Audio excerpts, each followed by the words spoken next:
I am Audrey Whitmer, and we are in the Bromfield Library and Information Commons that is part of The Ohio State University in Mansfield, Ohio. When I was a kid, I went to the library constantly, and my mom says that when I was a kid, one of my first words was book. So I think that set a standard of where I find myself now. Number one thing I've noticed related to this job and my disability is that there's a lot of people who have met me over Zoom.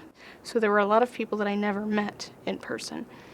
And because they only see me like from the shoulders up, they have a certain, image of what the rest of me looks like, I guess. It happens to me all the time. It happened to me just this morning. There's somebody that I'm on a committee with, and I saw him outside, and I said, "Oh, hey, how are you?"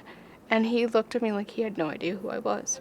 And then I realized that now that this has happened to me a few times, people don't expect the rest of me to come with crutches and, walk like a penguin. So that's been kind of a weird thing. What appeals to you maybe about a book initially is you don't necessarily know what you're going to get.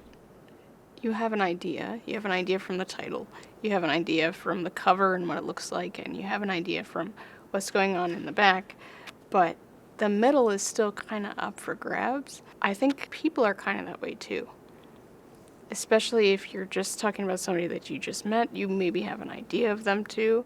Maybe you know their family or you know some of their other friends, so that gives you an idea about it. And books are kind of that way, like, oh, well, you liked this book, you might like this book.